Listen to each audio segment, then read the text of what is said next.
I thought I had built a steady life, independent of the strings my parents usually pulled. But sitting in their dining room, watching my mother smile as she announced a lavish trip to Hawaii for every single grandchild except mine, I felt the floor drop out. She didn't call it cruelty. She called it a reward for loyalty. In that heavy silence, I realized my 7-year-old wasn't a granddaughter to them anymore. She was just leverage. I checked the balance on my banking app 3 times before I put the car in reverse. $42.16 in the checking account. But payday was Friday, and the refrigerator was still reasonably full. I had built a life on this kind of math. It was a tightrope. But it was my tightrope. I owned the tension, and I owned the relief when the numbers worked out.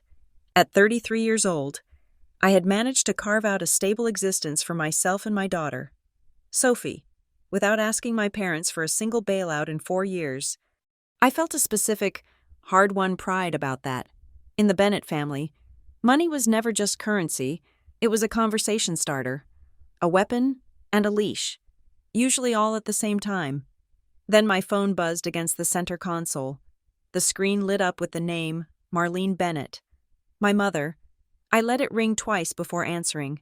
I needed to clear my throat, to find that neutral, pleasant octave that kept conversations short and safe. "Hey, Mom," I said. I pulled out of the school parking lot, waving at the crossing guard. "Claire, listen, I need you to come to dinner this Sunday," she said. She didn't say hello. She never wasted time on pleasantries when she had an agenda. It is big family news. Graham and I have been planning something for a while, and we want everyone there. My stomach did a slow, familiar roll. Big news in the Bennett household usually meant a hierarchy adjustment. Someone was moving up, which meant someone else was being moved down. "I have to check my schedule," I said, lying. I had nothing on my schedule. I kept my weekends empty because gas cost money and emotional energy cost even more. "Don't be difficult. Claire," she said. Her tone shifted, becoming instantly brittle. "It is important. Evan is coming. Lydia is coming. Bring Sophie. We are ordering from that Italian place your father likes. 5 o'clock sharp." She hung up before I could say yes or no, which was her standard closing move. It was not an invitation. It was a summons. By the time Sunday arrived, I had prepped Sophie. We talked about how Grandma and Grandpa's house had a lot of nice things, so we had to be careful with our hands. We talked about how Uncle Evan might be loud, and Aunt Lydia might want to hug her a lot. Sophie, at 7 years old, was perceptive. She put on her favorite navy blue dress and sat in the back seat with her hands folded in her lap, looking like a miniature diplomat. "You look beautiful." "Soph," I told her, catching her eye in the rearview mirror. "Are we in trouble?" she asked. I gripped the steering wheel tighter. "No, baby, we are just going to dinner." But the question lingered in the air as we drove up the winding streets of Ridgehaven. My parents lived in a sprawling, beige stucco house that looked like every other sprawling, beige stucco house in the neighborhood, but larger. The lawn was manicured to within an inch of its life. As I parked my 10-year-old sedan next to Evan's leasing fresh luxury SUV and Lydia's pristine minivan, I felt the old inadequacy itch under my skin.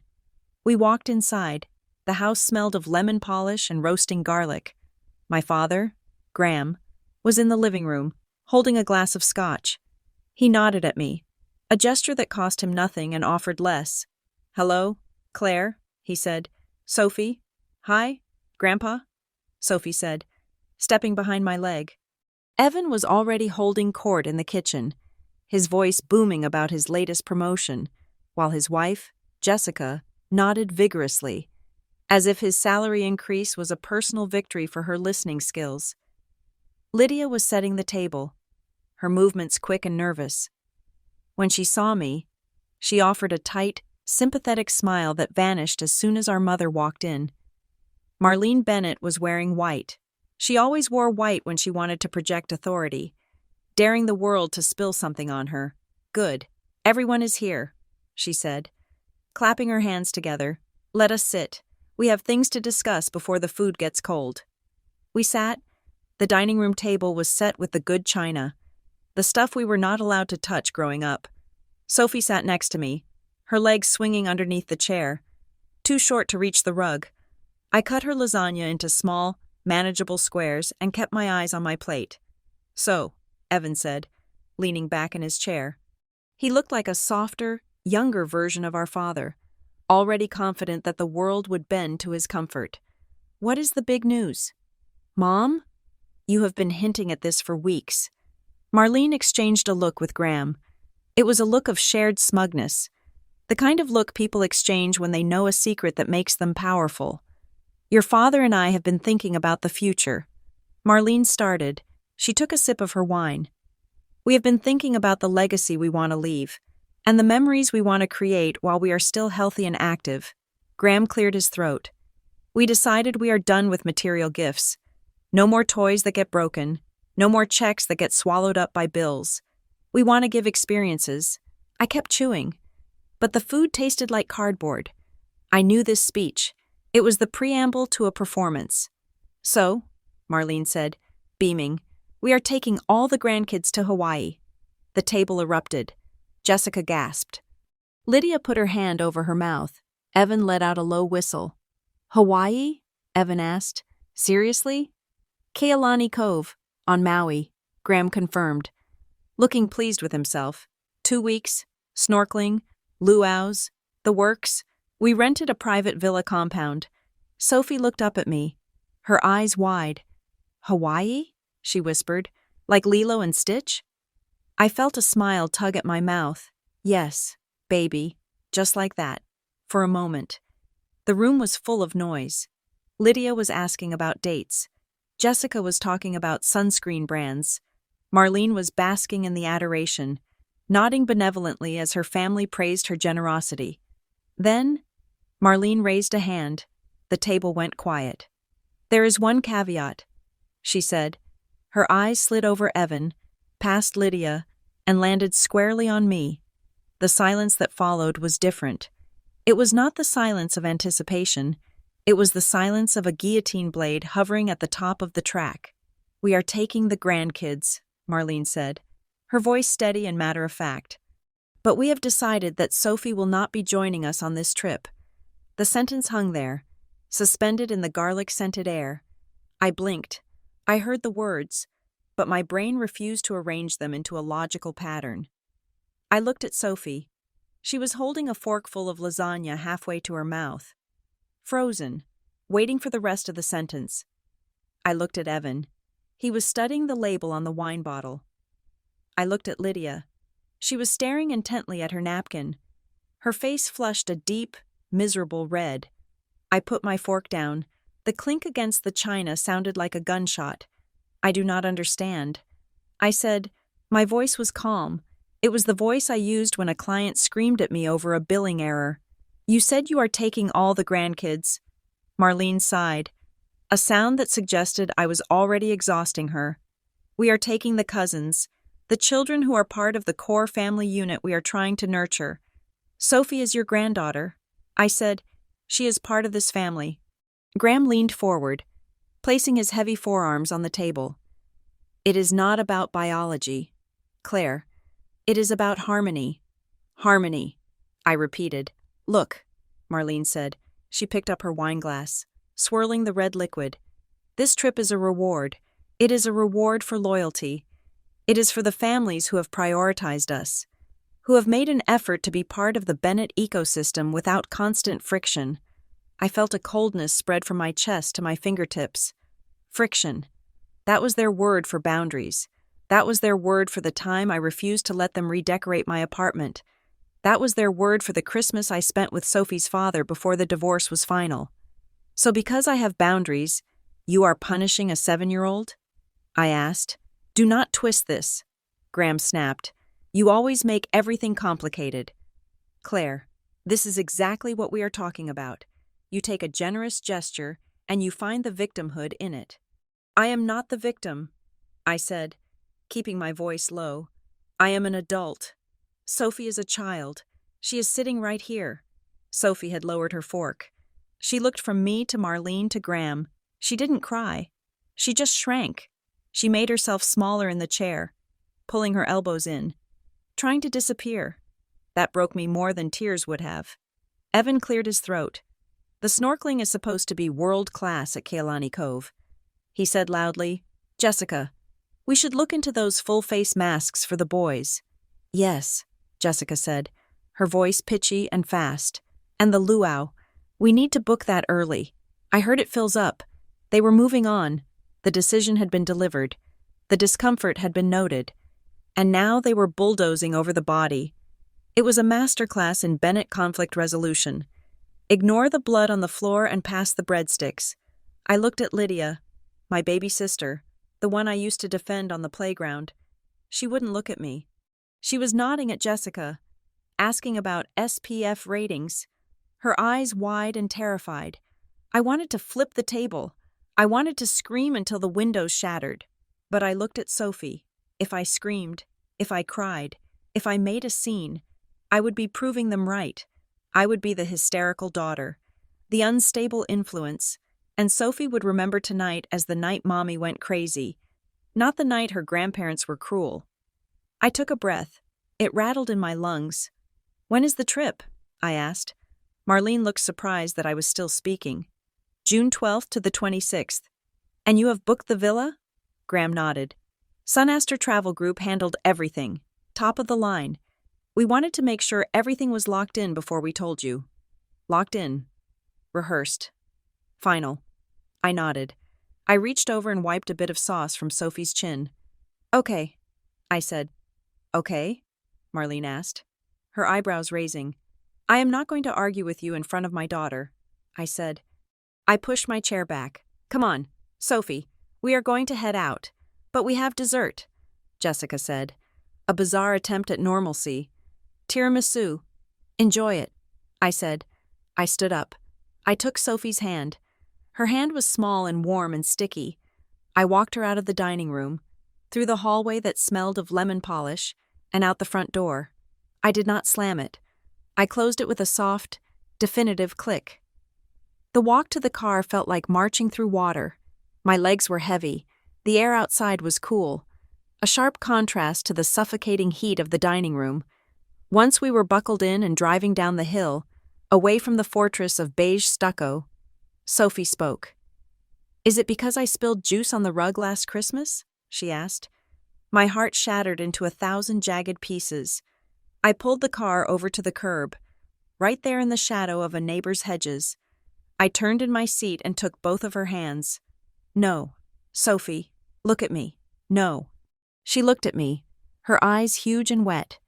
"This has nothing to do with you," I said, keeping my voice steady and firm. "You are perfect. You are the best girl in the world. Grandma and Grandpa are making choices based on grown-up issues. They are confused about some things, but it is not because of anything you did. Do you hear me?" She nodded, but I could see the doubt. "Why do the cousins get to go?" she asked. "Because grown-ups can be unfair," I said, "and sometimes they make mistakes. But you know what?" "What?" "I am going to plan something just for us. A special weekend. No cousins, just me and you. We will go somewhere with a pool. We will eat pizza in bed." Her face brightened. "Just a fraction. Pizza in bed? With extra pepperoni," I promised. I drove the rest of the way home in silence, listening to the radio hum, plotting. I did not let myself cry until Sophie was asleep. I tucked her in, pulling the duvet up to her chin. She had a stuffed rabbit she slept with, a ragged thing with one ear missing. She clutched it tight. I watched her breathe for a long time. The rise and fall of her small chest. She was resilient. But she shouldn't have to be. Not with her own family. I went into the kitchen and poured myself a glass of water. I didn't have wine. I didn't want to dull the edge. I wanted to feel it. I wanted to feel every inch of the anger so I could sharpen it into something useful. I sat at my small kitchen table and opened my laptop. I logged onto Facebook. I knew I shouldn't, but I needed to see the blast radius. It had already started. Jessica had posted a photo of her 3 boys holding up pineapples. Caption: "Getting ready for the aloha life. Best grandparents ever. So grateful for family traditions." Lydia had posted a picture of swimsuits laid out on a bed, no caption, just a string of palm tree emojis, and then I saw it. A screenshot Jessica had accidentally posted to her public story and then likely deleted, but nothing is ever truly deleted on the internet. It was a group chat notification. The group name was Maui Crew. The members listed were Marlene, Graham, Evan, Jessica, Lydia, Mark. I was not just left out of the trip, I was erased from the narrative. My phone buzzed. A text message. It was Lydia. "Please don't blow this up." It read, "They'll punish all of us." I tried to say something, but Mom got that look. "Just lay low for a while. Please." I stared at the screen. Lay low. That was the Bennett family motto. Lay low so you don't get hit.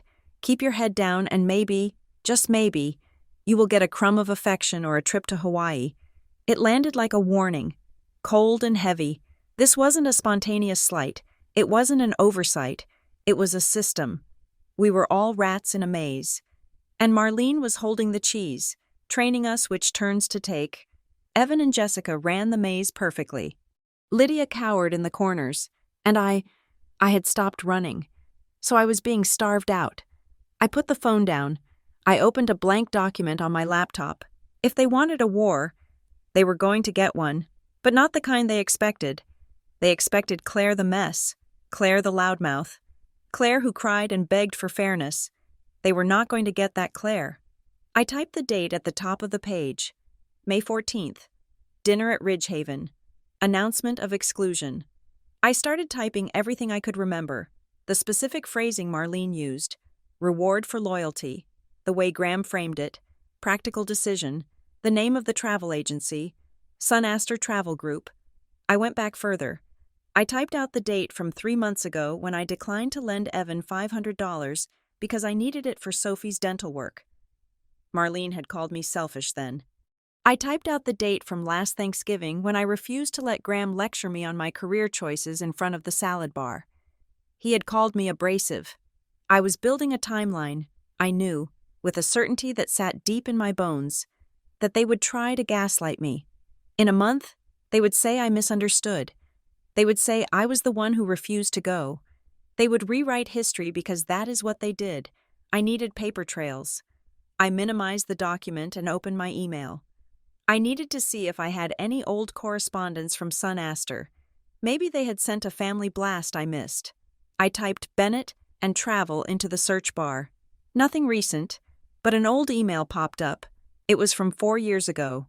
The subject line was, Family Contribution Plan. I frowned. I vaguely remembered this. It was right after my divorce, when I was at my most vulnerable. Marlene had pitched a brilliant idea, a family savings pot. We would all contribute a small monthly amount into a high-yield account managed by their financial advisor. It was supposed to be for grandkid experiences, camps, trips, college books. Marlene had sold it beautifully. It is a way for us all to invest in the next generation together. Claire, it ensures that no matter what happens to any of us individually, the children have a safety net for joy. I clicked on the email. Attached is the breakdown. Marlene had written, $50 a month from each adult child. Dad and I will match it. I checked my banking app again. I scrolled back through the search function, filtering for transfers. There they were. Transfer to Bennett Family Fund, $50. Transfer to Bennett Family Fund, $50. I had set it to autopay. It had been running for 3 years. I had stopped it 12 months ago when money got too tight. But for 3 years, I had paid into that pot. I did the math. $50 a month. For 36 months. $1,800. It wasn't a fortune, but it was mine. And if Evan and Lydia had been paying in too, and my parents matching, I sat up straighter. The email explicitly stated, funds to be used for equal participation in family experiences for all grandchildren. I read it again. Equal participation. My heart started to hammer against my ribs. A different rhythm now. It wasn't the erratic thumping of hurt feelings. It was the steady, cold beat of leverage. They weren't just being cruel. They were using my money to pay for a trip they had banned my daughter from. I looked at the clock. It was 1 a.m. I wasn't tired anymore. I went back to my timeline document. I added a new line. In bold, financial fraud. I stared at the blinking cursor. Marlene wanted loyalty? She defined loyalty as submission. I was about to teach her that loyalty is a two-way street, and she had just driven off a cliff. I closed the laptop. I walked down the hall to Sophie's room one last time. She was still asleep, clutching that one-eared rabbit. I brushed a strand of hair off her forehead. "Mommy's got this," I whispered. I went back to my room, but I didn't sleep. I lay in the dark, listening to the house settle, planning my next move. They wanted to cut us out? Fine. I would make sure the scar they left was precise, visible, and impossible to hide. The next morning, the sun came up like it always did, indifferent to the shifting tectonic plates of my family life. I got Sophie up, made her oatmeal with dinosaur eggs, the sugary kind I usually restricted, and packed her lunch. We didn't talk about Hawaii. We talked about her spelling test. We talked about whether she should wear sneakers or sandals. I dropped her off at the gate. I watched her walk into the building, her backpack almost as big as she was. She turned and waved, a small, brave motion. I got back in my car. I didn't go to work immediately. I sat in the parking lot and pulled up the contact info for Sunaster Travel Group on my phone. I didn't call them, not yet. I needed more information. I drove to the bank, not my bank, but the one where I knew my parents did their primary business, Harborstone Credit Union. I had helped them set up their online banking years ago because Graham didn't trust the cloud. I walked into the lobby. It was quiet, smelling of carpet cleaner and stale coffee. I went to the customer service desk. A young woman with bright pink nails looked up. "Can I help you?" "Hi," I said, putting on my best stressed daughter helping elderly parents smile. "I need to print out some old statements for my own account. But I think I might be linked to my parents' account too. We had some joint transfers a while back, and I just want to make sure everything is clean for tax season." She typed my name. "Claire Bennett?" "Yes, I see your personal account here. And, yes, you are listed as a secondary signer on a Bennett Family Fund savings account. It looks like it was set up 4 years ago?" Secondary signer. I had forgotten that part. Marlene had insisted on it. "So you feel ownership, Claire. So you know it belongs to all of us." She had added me to the account so I would feel included enough to pay into it. She had counted on my apathy, on the fact that I never checked that account because I trusted them. "Can you print the transaction history for that account?" I asked. "For the last 4 years?" She hesitated. "Usually. The primary account holder." I pulled out my driver's license. "I am a signer on the account." She looked at the ID, then back at the screen. She shrugged. "Okay, it is going to be a lot of pages. That is fine."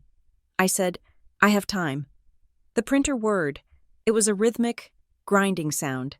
Page after page slid into the tray. I took the stack of warm paper. I didn't look at it there. I walked out to my car, my hands shaking slightly. I sat in the driver's seat and flipped through the pages. Deposits, $50 from me, $50 from Lydia, $500 from Graham and Marlene. I scanned for Evan. Deposit, Evan Bennett, $50. Deposit, Evan Bennett, $50. Then, a gap. 6 months of nothing from Evan. Then, a note in the memo line of a transfer from Graham's personal account to the fund, covering Evan's share. I flipped forward. Withdrawals. Most of them were small. But then, starting 2 months ago, the numbers got bigger. Withdrawal. Sunaster Travel Group, $4,500. Withdrawal. Sunaster Travel Group, $4,500. Withdrawal. Kealani Cove Resort, $8,200. I felt a roar in my ears. The dates matched. They had booked the trip 2 months ago. They had used the money I contributed, money I scraped together while I was shopping at discount grocery stores, to pay for a vacation that specifically excluded my child. And there was something else, a recurring payment to Brightwell Advisory, $100 a month. I pulled out my phone and Googled it. Brightwell Advisory, Wealth Management and Family Estate Planning.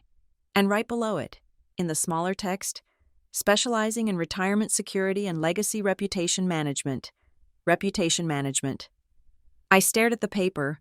My parents weren't just managing money, they were managing a narrative, and they were using our money to pay for the PR firm that helped them do it. I started the car. The sadness was gone. The hurt was gone. All that was left was the math, and for the first time in a long time, the numbers were on my side. I wasn't going to blow this up. Not yet. I was going to audit them. I put the car in drive and headed toward work. My phone buzzed again. Another text from the family group chat, the one I was still allowed to be in, the one where they pretended everything was normal. Marlene. Sunday dinner was lovely. So glad we could all be together. Unity is everything. I didn't reply. I just saved the screenshot. I waited at a corner table in Juniper and Lake Cafe, my hands folded on top of a manila folder. Inside was a printed calendar of the last 3 years, color-coded to show every family dinner I had attended, every holiday I had hosted, and every time I had driven my mother to her eye appointments. I wasn't bringing it to argue. I was bringing it to keep myself tethered to reality. When you dealt with Marlene and Graham Bennett, the truth was a slippery thing, often reshaped to fit their current mood. I needed hard data to remind myself that I wasn't the crazy one. My mother walked in 10 minutes late. She was wearing a cashmere wrap the color of oatmeal and stopped twice to greet acquaintances. I watched her touch a woman's arm, laughing lightly, performing the role of the beloved community matriarch. It was a flawless act. By the time she reached my table, the warmth had evaporated, replaced by a tight, expectant look, as if she were waiting for me to disappoint her. Graham followed her, looking uncomfortable in his golf polo. He pulled out a chair and sat heavily, not making eye contact. "Hello, Claire," Marlene said. She didn't sit immediately. She adjusted the salt shaker, then the sugar packet holder, creating a small perimeter of order before she settled in. "I hope this is not going to be a scene. We have a reputation in this town. I am not here to make a scene," I said, keeping my voice level. "I just want to understand. I want to talk about the criteria for this trip." Marlene signaled the waitress. "Hot water with lemon," she ordered, "and a black coffee for him." She turned back to me. "We told you, Claire, it is a reward for loyalty." I opened the folder. I laid the calendar on the table. I went through my schedule. I said, "In the last 2 years, I have attended 80% of the Sunday dinners. I hosted Thanksgiving. I drove you to your cataract surgery and stayed for 3 days to help with the drops. I have never missed a birthday. So when you say loyalty, I am confused about what that looks like to you." Marlene waved a hand dismissively, not even glancing at the paper. "It is not about checking boxes. Claire, that is your problem. You view family as a transaction. You do X. So you deserve Y. And you don't?" I asked. "You just called the trip a reward. That implies a transaction." Graham grunted. "It is about attitude. It is about the energy you bring." "Energy," I repeated.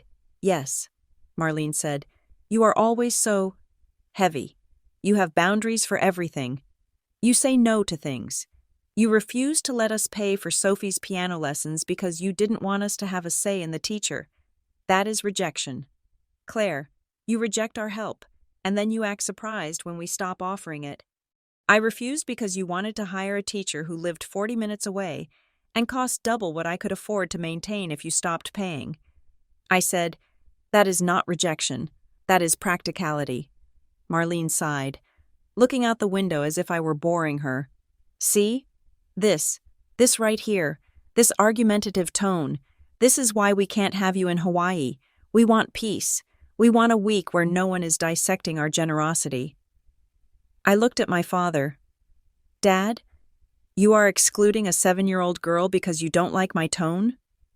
Graham shifted in his seat. He finally looked at me, and I saw a flicker of something that looked like guilt, but he smothered it quickly with irritation. "It is not just the tone," he said.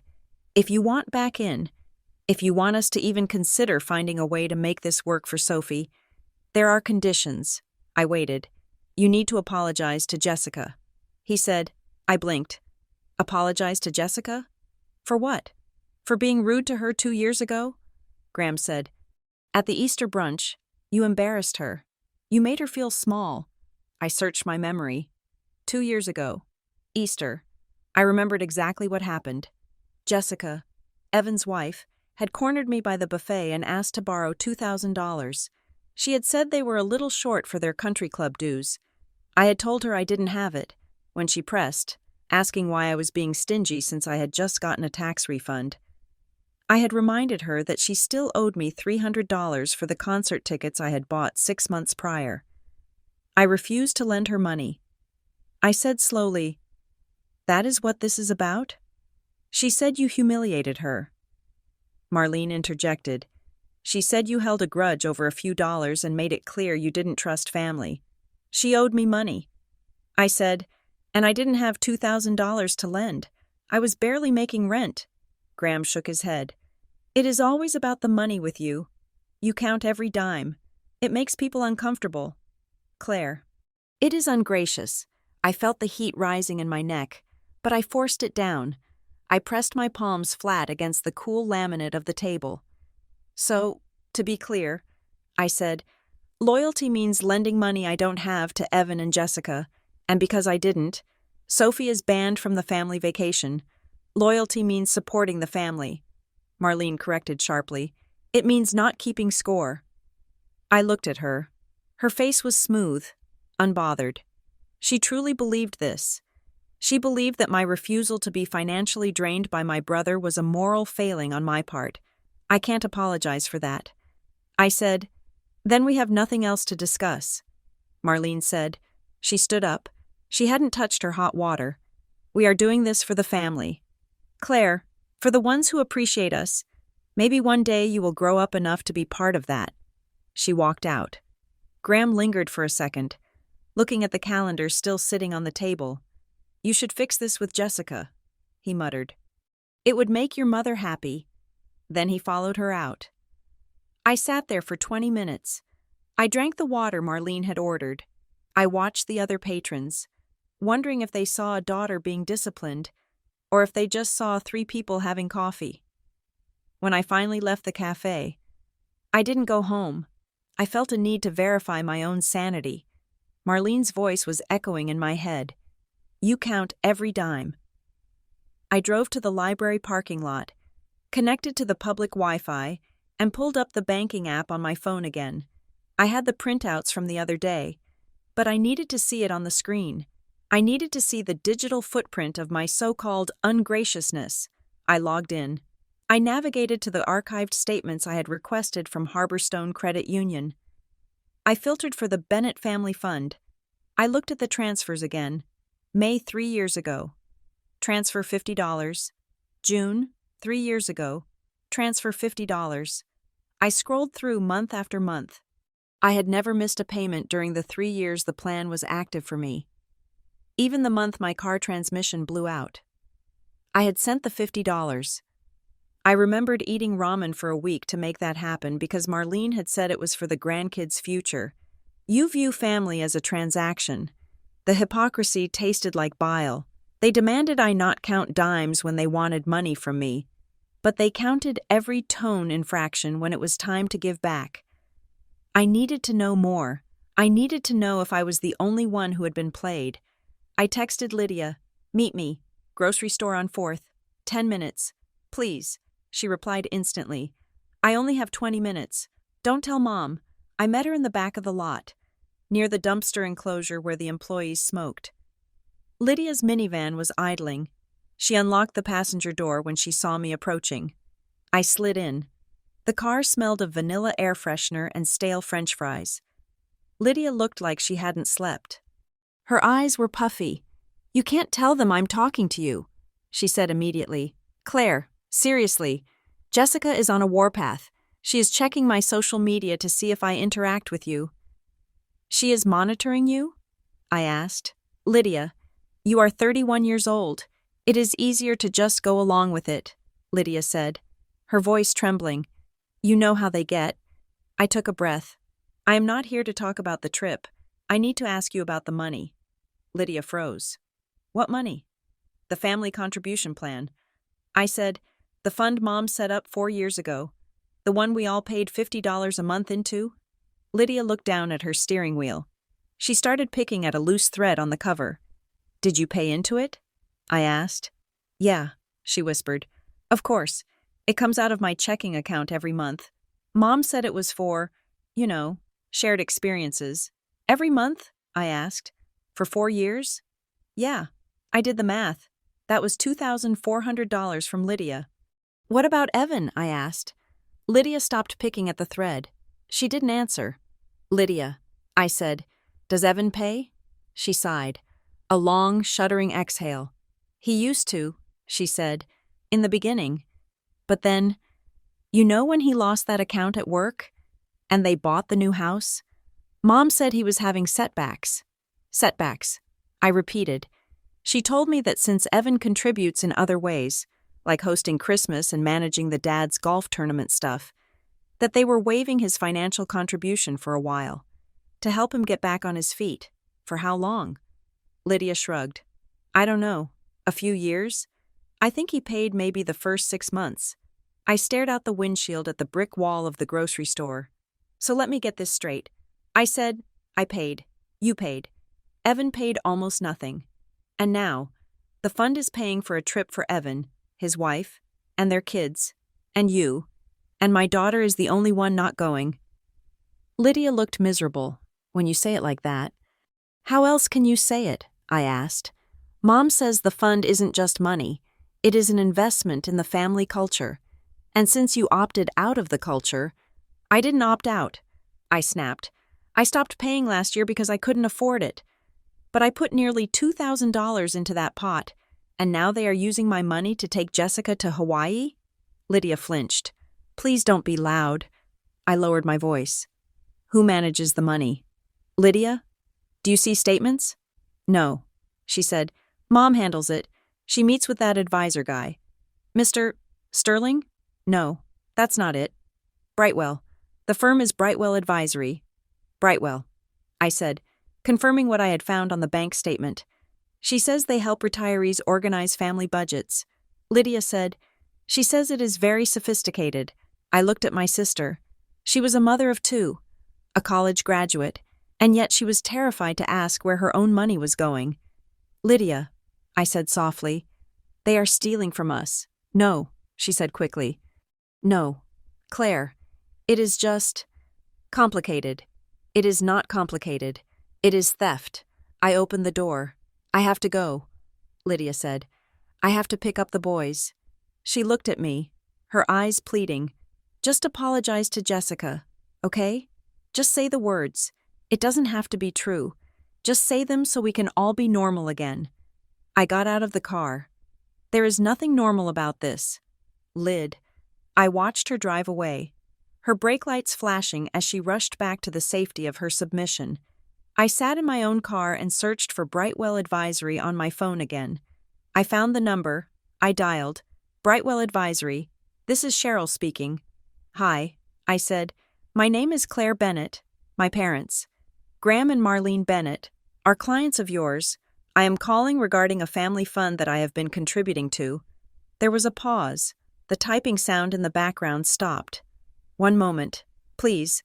She put me on hold. Terrible jazz music played for 2 minutes. Then a man came on the line.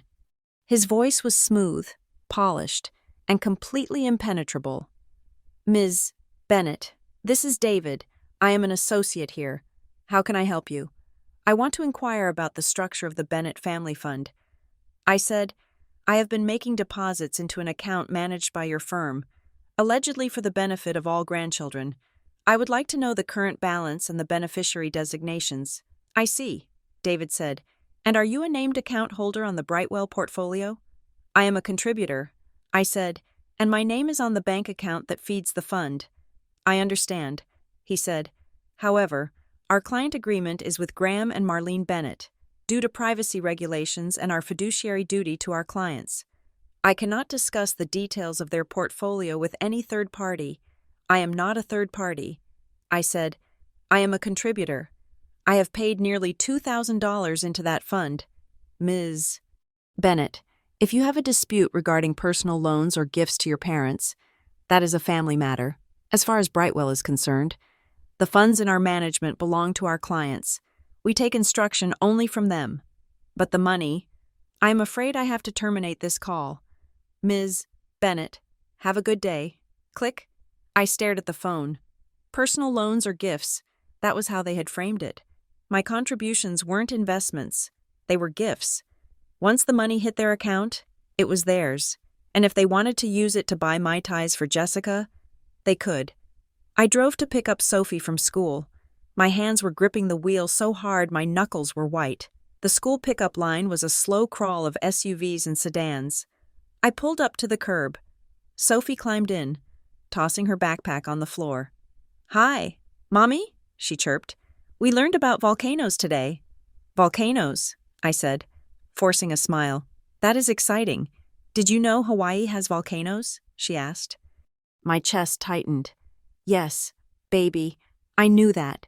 I looked up and saw a woman walking toward my car. It was Sarah, the mother of one of Sophie's classmates. We weren't friends, but we were friendly. She waved and tapped on my window. I rolled it down. "Hey, Claire," she said. She was smiling, leaning in. "I just saw Marlene's post on Facebook. Wow, Hawaii for the whole gang? That is amazing. You guys must be so excited." I froze. Marlene's post. I hadn't checked Facebook since the morning. "Oh," Sarah continued, oblivious to my silence. She wrote the sweetest thing about how important it is to gather all the generations together. "All the grandkids under one sun," I think she said. "You are so lucky to have parents who do that." She was rewriting reality. She was publicly claiming she was taking all the grandkids while actively excluding one. She was harvesting the social capital of being a benevolent grandmother while cutting my daughter out of the picture. It wasn't just a lie. It was a violation. It was a way of erasing Sophie's existence to make herself look good. I felt a hot flash of anger that started in my stomach and burned all the way up to my throat. It was different than the hurt I had felt at dinner. This was clarity. They weren't just punishing me. They were using my daughter as a prop in a story that wasn't true. "Actually," I said to Sarah, keeping my voice dangerously calm, "we aren't going." "Oh?" Sarah's smile faltered, but the post said, "Mom's posts are sometimes aspirational." I said, "Have a good afternoon." "Sarah." I rolled up the window. Sophie was looking at me. "Why did you tell her that?" Sophie asked. "Because we tell the truth," I said. Even when other people don't, I drove home. But my mind was racing. I couldn't fight this with emotion. If I cried to Marlene, she would call me hysterical. If I yelled at Graham, he would call me difficult. If I posted on Facebook, I would look petty. I needed to fight this the way they were fighting it, with rules, with paperwork, with leverage. I put Sophie in front of a cartoon and went to my bedroom. I searched for lawyers in Ridgehaven. I didn't want a divorce lawyer. I didn't want a shark. I wanted someone who understood money and families. I found a firm called Weller and Finch Legal Services. Their website was understated. Civil litigation, estate disputes, contract law. I called them. "I have a situation involving a family fund, misrepresentation of purpose, and potential misuse of contributions." I told the receptionist. They gave me an appointment for the next morning at 9 o'clock. The consultation fee was $200. I looked at my bank balance. I had $300 left until Friday. I booked it. The office of Weller and Finch was in a brick building downtown, smelling of old paper and wood polish. The attorney, a man named Mr. Finch, was older, with wire-rimmed glasses and a demeanor that suggested he had seen every possible way families could destroy each other. He listened while I explained. I showed him the timeline. I showed him the bank statements. I showed him the email from 4 years ago, the family contribution plan email that Marlene had sent. He read the email carefully. He adjusted his glasses. "This email," he said, tapping the paper. "It was sent to all the siblings?" "Yes, and it explicitly states the money is for equal participation in grandkid experiences?" "Yes." Mr. Finch leaned back. "Here's the thing. Claire, You don't have a formal trust. You don't have a signed contract with a notary stamp. In a criminal court, this would be hard to stick. My shoulders slumped. I knew it. But, he continued, raising a finger, in civil court, things are different. This email constitutes an agreement. You contributed money based on a specific representation of how that money would be used. If you can prove that you paid into a fund designated for all grandkids, and that the fund is now being used to exclude your child while benefiting the others, you have a case for unjust enrichment and potentially constructive fraud. Fraud? I asked. If they solicited money from you under the pretense of inclusion, knowing they might use it for exclusion, that is a misrepresentation, he said, and even if they didn't plan it from the start, using commingled funds you contributed to pay for a benefit you are barred from receiving, well, that creates civil exposure. He looked at me over his glasses. People like your parents usually operate on the assumption that family won't sue family, he said. They bank on the social contract. They think the shame of making it legal will keep you quiet. He was right. Marlene relied on shame the way a car relied on gasoline. What can we do? I asked. We don't sue yet. Mister, Finch said. We send a letter. A letter asking for an accounting. We ask for proof that your specific contributions were segregated and not used for the Hawaii bookings. We ask for a return of funds, and we imply, very gently, that if the accounting isn't provided, we will seek it through discovery. Discovery. I said, testing the word. It means we get to look at everything, he said. Every email, every bank transfer, every communication with their financial advisor. I thought about Marlene. I thought about her fear of scenes. I thought about her obsession with reputation. The idea of a lawyer digging through her private financial emails would be her worst nightmare. Do it, I said. Mister? Finch nodded. I will draft the engagement letter. I walked out of the office into the bright morning sunlight. I felt lighter than I had in days. Marlene thought she was playing a game of emotional chicken.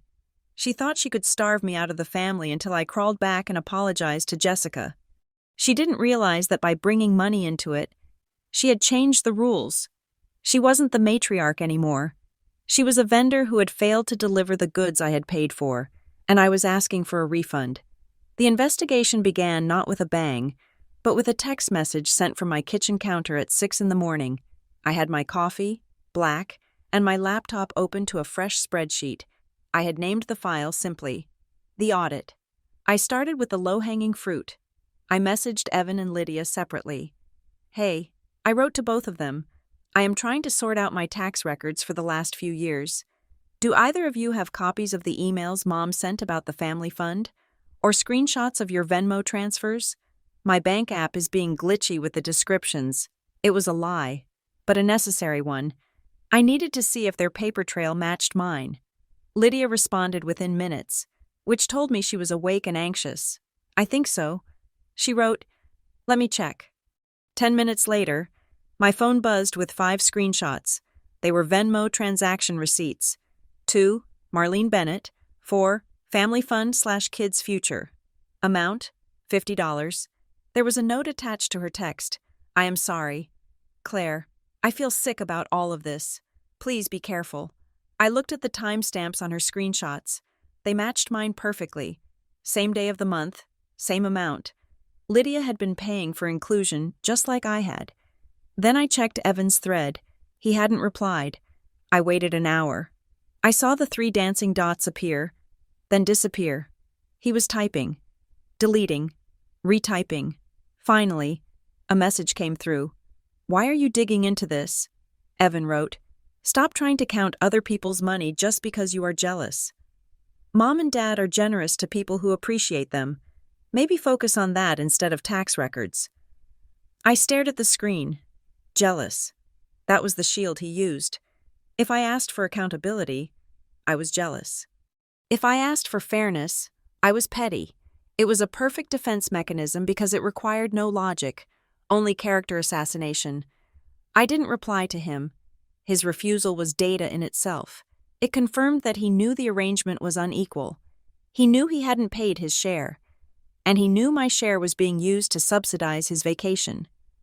I turned back to my own bank records. I had already pulled the last 4 years. But something Mr. Finch, the attorney, had said stuck with me. Establish the pattern of inducement. I needed to know exactly when this fund started. I requested statements going back 5 years. It took 20 minutes for the bank's secure server to generate the PDF. I scrolled backward. 4 years ago, 4.5 years ago. There it was. The very first transfer. It was dated 3 months after my divorce was finalized. I sat back in my chair, the realization hitting me like a physical blow. I remembered that time. I was living in a rental apartment with a toddler, feeling like the sky had fallen. I felt like a failure. I felt like I had broken the Bennett Code of perfection. And that was when Marlene had come to me with the family contribution plan. We want to make sure you stay included. Claire, she had said, holding my hand across her kitchen island. We know things are tight, but if we all pitch in a little, we build a safety net. It guarantees that Sophie gets the same experiences as the cousins. No matter what happens with your ex, she had sold it to me as a lifeline. She had framed it as a way to protect Sophie from the fallout of my failed marriage. I felt a wave of nausea. The fund wasn't a savings account. It was a compliance tax. Marlene had instituted it right when I was weakest. Using my fear of being an outsider to lock me into a payment plan, she had sold me inclusion to get my money, and now she was using that same money to finance my exclusion. It was diabolical.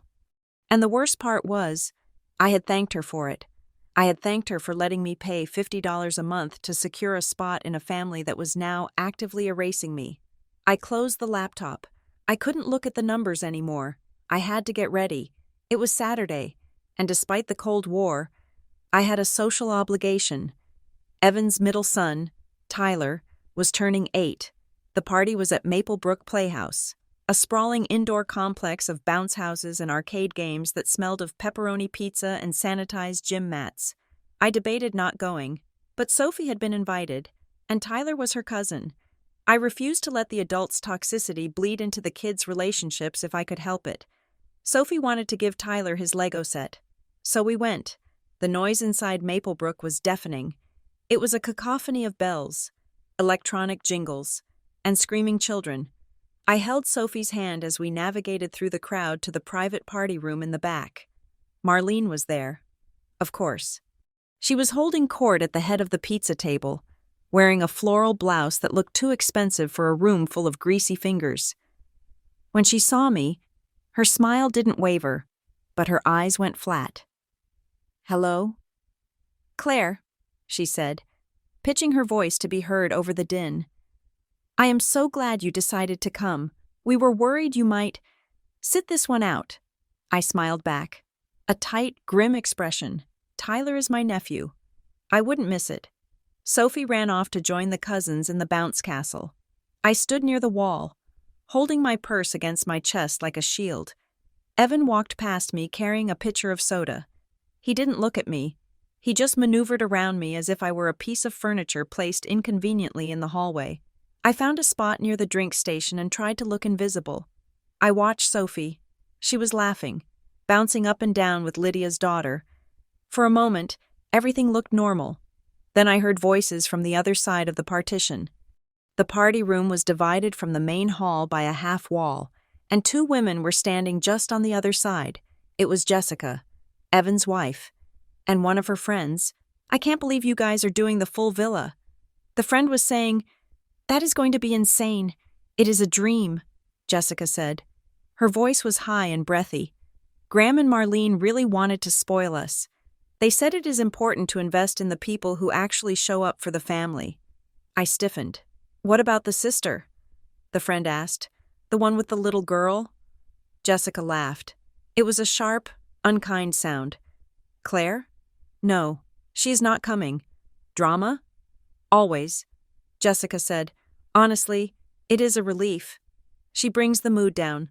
Marlene said some people don't deserve perks if they can't respect the family structure. You can't just take and expect a Hawaiian vacation." I felt the blood drain from my face. Take. I had paid nearly $2,000 into their pot. I had asked for nothing. I had built my own life. And here was Jessica, who had asked me for money 2 years ago, whose husband had his contributions waived for years, painting me as a leech. The narrative was complete. They hadn't just cut me out. They had character assassinated me to the entire social circle to justify the cruelty. I turned around. I walked straight into the party room. Marlene was wiping tomato sauce off Tyler's face. She looked up and saw me. She must have seen something in my eyes because her hand froze. I didn't say a word to her. I walked past her, past Evan, and went to the edge of the bounce house. "Sophie!" I called out. She stopped bouncing and looked at me, her hair sticking to her forehead with sweat. "Come on, honey. We need to go." "Now?" she asked, disappointed. "But we haven't had cake. We will get cake on the way home," I said. "A better cake. Come on." I couldn't stay there. I couldn't stand in that room and watch them eat pizza bought with funds that might partially be mine, while they whispered about how I didn't deserve perks. We walked out. I kept my head high, but my hands were shaking. In the car, the silence was heavy. Sophie was buckled in the back, holding the goodie bag she had grabbed on the way out. "Mom?" she asked softly. "Yeah, baby. Did I do something wrong?" The question was so quiet I almost missed it. I looked in the rearview mirror. She was looking down at her lap. "Why would you think that?" I asked, my voice cracking. "Because we left early," she said. "And because Grandma didn't hug me. And because you look mad. Is it because I didn't say happy birthday loud enough?" I pulled the car over. Again, it seemed to be the only place I could parent lately, on the side of the road, hiding from the world. I turned around. "Sophie, look at me." She looked up. "You did nothing wrong. Nothing. You are perfect." "Then why are they mad at us?" she asked. "They aren't mad at you." I said, "They are confused. Adults sometimes make unfair choices, and it is on them. It is their mistake, not yours." She nodded, but I could see she didn't understand. How could she? I barely understood it. And I had lived with these people for 33 years. I started the car again. We drove to a bakery and I bought her a giant cupcake with pink frosting. I watched her eat it at our kitchen table, getting frosting on her nose. She smiled, but the light in her eyes was a little dimmer than it had been an hour ago. That night, after she went to sleep, I went out to my car. I sat in the driveway in the dark. I didn't scream. I just put my forehead against the steering wheel and cried. I cried for the little girl I used to be, who tried so hard to be good enough for Marlene and Graham, and I cried for the little girl I was raising, who was learning the hard way that love in this family was conditional. I was furious. I was furious at how easily they could place shame on a child without ever laying a finger on her. They just withheld. They excluded. They created a vacuum of affection and let the child blame herself for it. I wiped my face. I looked at the dashboard clock. 11 o'clock. I was done crying. I went inside and opened my laptop. I didn't text. I didn't call. I wrote an email. To Marlene Bennett, Graham Bennett. Subject: Family Fund Accounting and Sophie's exclusion, Mom and Dad. I am writing this to establish a clear boundary regarding Sophie. Going forward, she is not to be used as leverage in adult disagreements. If there are issues between us, they will be discussed directly, without involving my daughter or making her exclusion a subject of public discussion. Regarding the upcoming Hawaii trip, I am aware that the Bennett Family Fund, which I contributed to for 3 years under the written agreement of equal participation for all grandkids, is being used to finance this trip. Since Sophie is excluded, I am formally requesting an itemized accounting of the fund from its inception to the present date. I would like to see a record of my contributions, a record of the total balance, and a breakdown of how these funds have been allocated for the upcoming travel. I am not asking for a favor. I am asking for clarity regarding funds I contributed for a specific purpose that is no longer being honored. Claire. I hit send. I sat there, watching the screen. My heart was hammering. I had never spoken to them like this. I had always hinted, or pleaded, or apologized. This was business. The reply came the next morning. It was from Marlene. "If you keep pushing, you will regret it." That was it. No greeting, no signature, just a threat. An hour later, a longer email arrived from Graham. Claire, your mother and I are deeply disappointed by your email. We have always strived to build a family based on respect and unity. Your constant focus on transactions and accounting is exactly the kind of spirit that creates distance. We are trying to create memories. And you are trying to create audits. This is about family values, not spreadsheets. If you cannot respect our decisions as the heads of this family, then you are choosing to distance yourself further. Graham. He hadn't answered the question. He hadn't mentioned the money once. He had wrapped the entire issue in a blanket of values and respect. It was fear. I recognized it now. They were terrified of the numbers. They were terrified of the spreadsheet because the spreadsheet didn't care about their feelings or their status as heads of the family. The spreadsheet only knew math.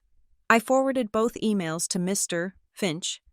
2 days later, I was sitting in a small, glass-walled office in a building downtown. Mr. Finch had recommended I speak to a forensic accountant he worked with. A man named Robert Chen. Robert was young, sharp, and spoke in a rapid-fire cadence that I found comforting. He didn't care about the emotional drama. He cared about the flow of funds. So, here is the challenge, Robert said, looking at the stack of bank statements I had brought. Since you don't have access to the Brightwell account directly, we have to reconstruct the flow from the outside in. How do we do that? I asked. We look for the exit and entry wounds, he said. We track your contributions leaving your account. We know they went into a specific account at Harborstone Credit Union. We need to see if that account fed the Brightwell portfolio or if they spent directly from it. He tapped a line on the statement. See this? This transfer from the Harborstone account to Sun Aster Travel? It is dated 3 months ago. I looked. Transfer, $9,000. And here, Robert said, pointing to another line, Kilani Cove Resort, a deposit of $5,000. The dates match the booking window, he said. But here's the kicker, he added. He pulled up a calendar on his screen. Look at the deposits into the Harborstone account right before these payments. I looked. There was a large transfer from an external account, Brightwell Advisory Distribution.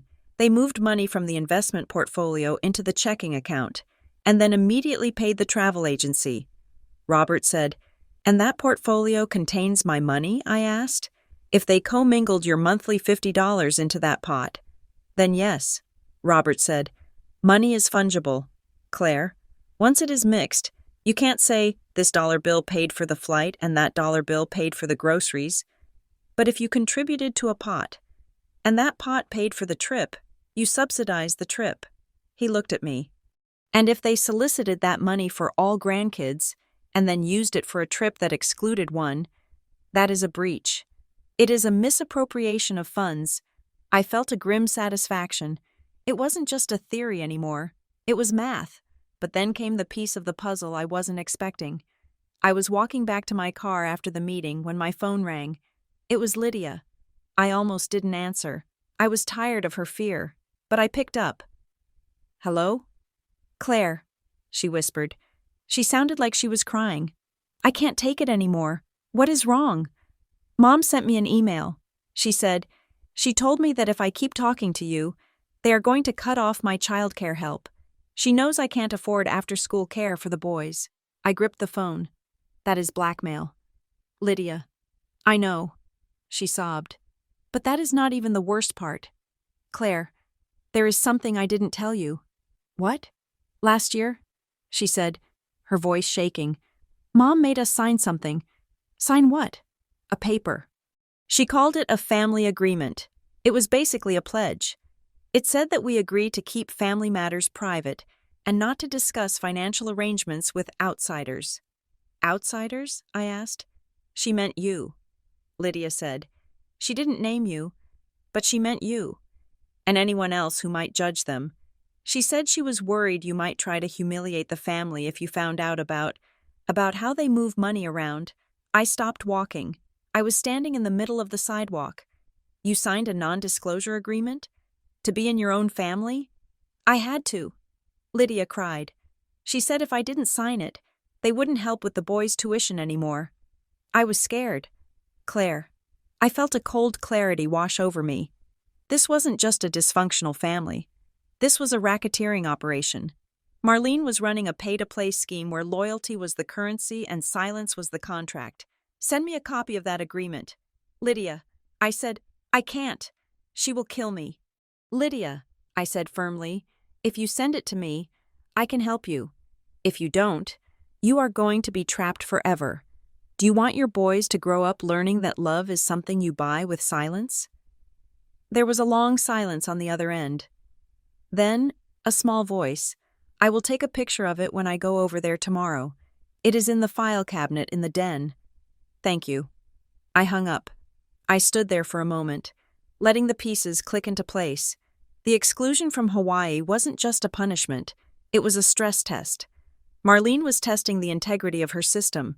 She wanted to see if the family agreement would hold. She wanted to see if Lydia and Evan would stay silent while I was purged. If I stayed quiet, Marlene's control would be absolute.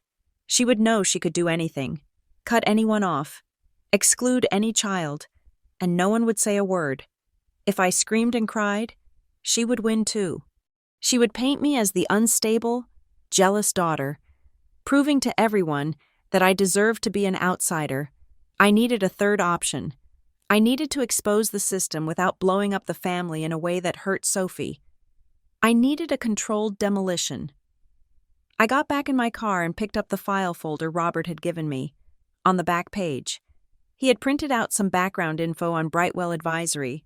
I glanced at the services list again. Wealth management, estate planning, reputation risk planning. I stopped. Reputation risk planning. I read the description under the heading, for our high net worth clients. We offer strategic counsel on managing family narratives, protecting legacy from public scrutiny, and ensuring multi-generational alignment. My parents weren't just planning a vacation. They were clients of a service designed to spin the truth. They were paying a firm to help them manage the narrative of their family. Marlene's obsession with scenes, her fear of humiliation, her public posts about all the grandkids, it was all part of a strategy she was paying for, and likely paying for with my money. I felt a smile touch my lips. It wasn't a happy smile. It was the smile of someone who finally sees the wires holding up the puppet show. They wanted to manage the reputation? Fine. I was about to give them a reputation crisis they couldn't budget for. I started the engine. I wasn't going to send angry texts. I wasn't going to beg.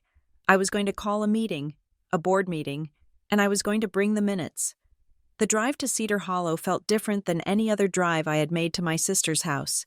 Usually, the 40-minute trek to the suburbs was filled with the low-level anxiety of wondering what passive-aggressive comment would be waiting for me. Today, the passenger seat was occupied by a 3-inch binder, and the anxiety had been replaced by a cold, vibrating focus. I had orchestrated this evening carefully. I told Marlene and Graham that since we missed the big announcement dinner due to my early departure, I wanted to host a follow-up. I framed it around Sophie. I told them Sophie had a school project about family history and wanted to interview them. It was the kind of ego bait Marlene couldn't resist. Lydia agreed to host. She was terrified. But she was more terrified of being left alone with the secret of the family agreement she had signed. She needed me there, and I needed witnesses. I pulled into the driveway. Lydia's husband, Mark, was already outside, grilling burgers. Mark was a good man, a high school physics teacher who mostly kept his head down and tried to avoid the Bennett crossfire. He waved at me with a spatula, his face open and friendly. He had no idea what was coming. I grabbed the binder. It was heavy. Inside, I had tabbed everything. Section A, bank statements. Section B, communication timeline. Section C, the lie. Section C contained printed screenshots of Marlene's Facebook posts, taking all my babies to Hawaii, next to the text messages confirming Sophie's exclusion. It was a study in hypocrisy, organized in chronological order. My attorney, Mr. Finch, had coached me on the strategy, do not threaten to sue. He had said, peering over his spectacles, not yet. If you threaten, they lawyer up and the conversation ends. You are just presenting facts. You are confused. You are seeking clarification. You are the reasonable person in a room full of secrets. I walked inside. The house smelled of charcoal and onions. Sophie ran off immediately to find her cousins. I watched her go, her ponytail swinging. I had promised myself that no matter what happened tonight, she would not see her mother cry. Marlene and Graham arrived 10 minutes later. Marlene swept in with a store-bought key lime pie. Wearing a linen tunic that screamed casual elegance, she made a beeline for the grandkids, scooping up Lydia's youngest and pressing a loud, theatrical kiss to his cheek. "Look at my babies," she cooed. "Grandma missed you so much." She hugged Sophie, too. It was a stiff hug, a performance for the room. "Hello, Sophie," she said. "Being a good girl for your mom?" "Yes, Grandma." Sophie said. "Good. That was it. That was the interaction." We ate on the patio. The conversation was forced, sticking to safe topics like the weather and Mark's landscaping projects. Evan and Jessica were there, too. Jessica was wearing oversized sunglasses and drinking white wine like it was water. She wouldn't look at me. When the burgers were gone, I stood up. "Why don't the kids go inside and watch a movie?" I suggested. "I brought Encanto." "Yay!" the kids screamed, scattering like marbles. I waited until the sliding glass door clicked shut behind them. The adults were left alone on the patio, the cicadas buzzing in the trees. I sat back down. I placed the binder on the table, right next to the bowl of potato salad. "So," I started.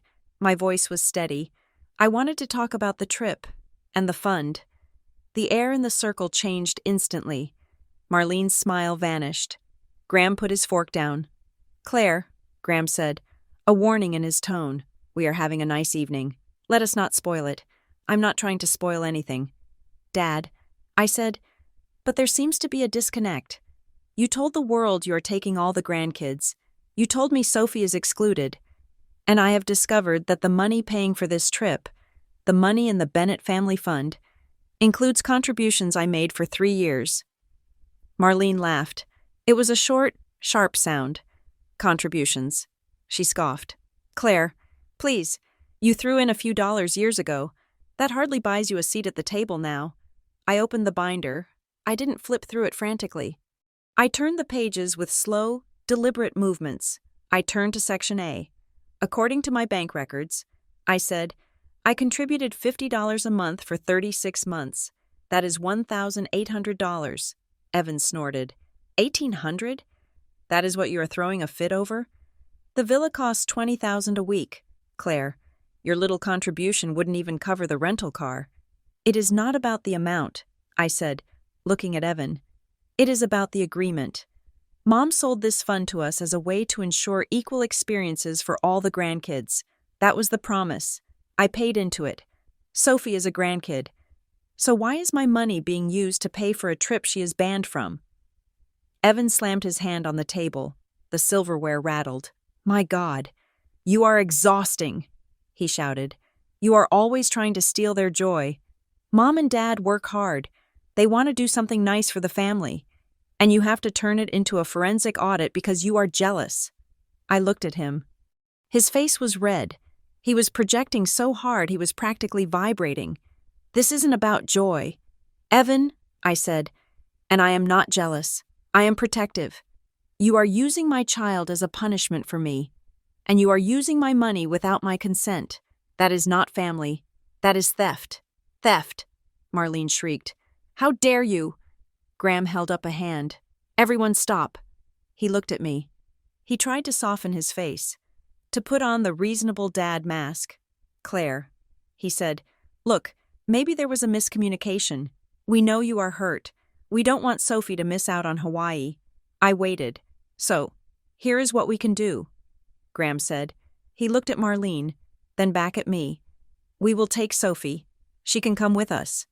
I felt a flicker of surprise. Really? But, Graham continued, raising a finger, you stay here. You are clearly not in a place to be around the family right now. You are too volatile, but we will take Sophie. We will keep her in our villa. She can have the experience. The table went silent. Jessica took a long sip of wine. I looked at my father. He really thought this was a solution. He thought I would hand over my 7-year-old daughter to the people who had just spent 2 weeks gaslighting me, allowing her to be their prop while I stayed home. No, I said. Graham frowned. Excuse me? I said no. I am not sending my child across the ocean with people who treat her mother like an enemy. She is not a timeshare you can borrow. She is a child, and I will not send her into a dynamic where her inclusion is conditional on my absence. You are being selfish. Marlene hissed. You are denying her a vacation because of your pride. I am denying her a lesson in humiliation. I said. Then I turned to Mark. Lydia's husband was sitting at the end of the table, looking back and forth between us like he was watching a tennis match played with live grenades. Mark, I said, did you know about the fund structure? Mark blinked. I thought it was Graham's bonus money. From when he retired? That is what Lydia said. Lydia looked down at her lap. Actually, I said, sliding a bank statement across the glass table toward Mark, it is funded by us. Or at least, by some of us. Mark picked up the paper. He read the line items. Bennett Family Fund Transfer, $50. He looked at Lydia. You have been paying them? Lydia nodded miserably. And Evan? Mark asked. I turned the page in the binder. I revealed the analysis the forensic accountant had done, showing the gaps in Evan's payment history. Evan's contributions were waived. I said, for years. Mark looked at Evan. Waived? I had setbacks.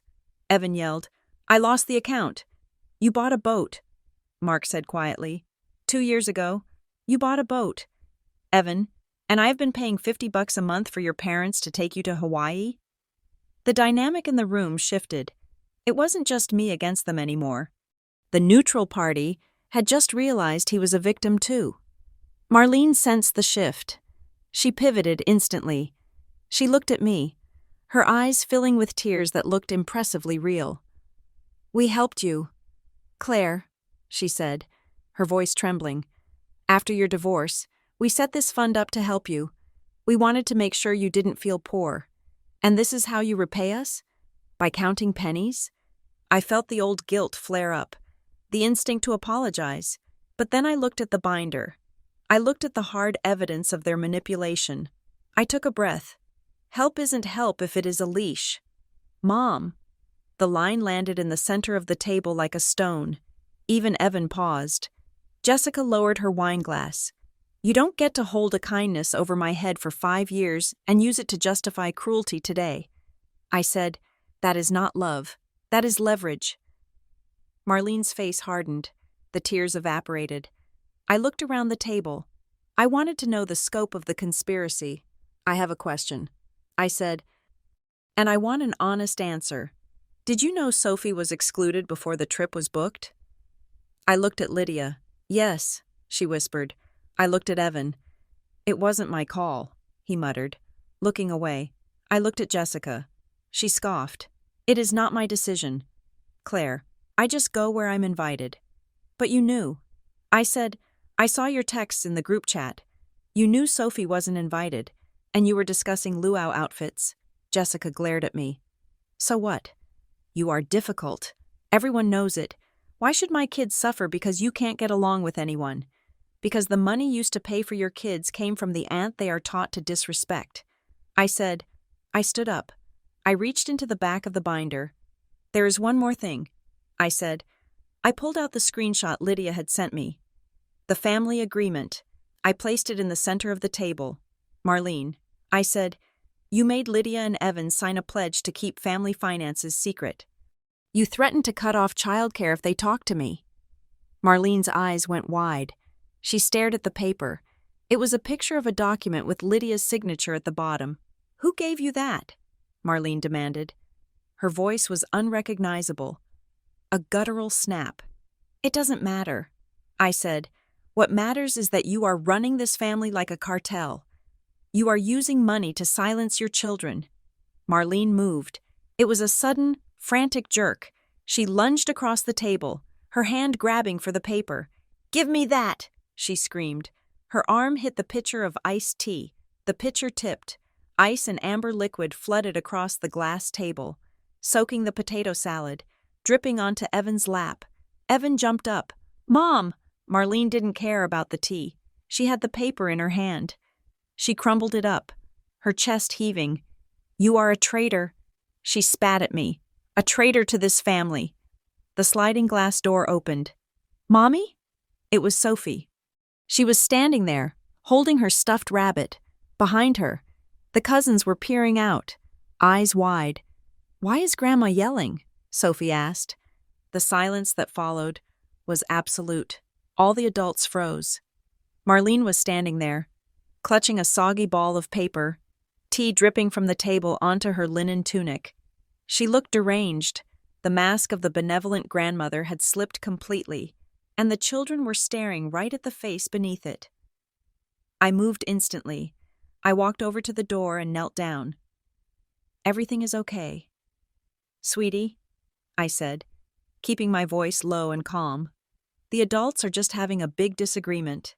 It is over now." I stood up and turned to the room. "We are leaving," I said. I looked at Mark. "Thank you for the food." "Mark, I am sorry about the mess." Mark was staring at Marlene with a look of pure horror. He didn't answer me. He just nodded slowly. I packed up my binder. I didn't wipe the tea off it. I wanted the stain. It was part of the record now. "Come on." "Sophie," I said. We walked out the front door. I buckled her into the car. My hands were steady. As I pulled out of the driveway, I saw Marlene in the rearview mirror. She was standing in the doorway, shouting something at Lydia. Lydia was crying. I drove away. My phone started buzzing 10 minutes later. I didn't check it until we were home and Sophie was in bed. I sat on the couch in the dark and opened my messages. The first was from a cousin, Sarah, the one I had seen at the school pickup. "Hey Claire, your mom just called me. She sounds really upset. She said you ambushed them at dinner and threw a drink at her. Is that true?" I let out a dry laugh. She was already spinning. She was trying to get ahead of the story. But then, another message came through. It was from Mark. That was intense. I had no idea about the agreement or the money.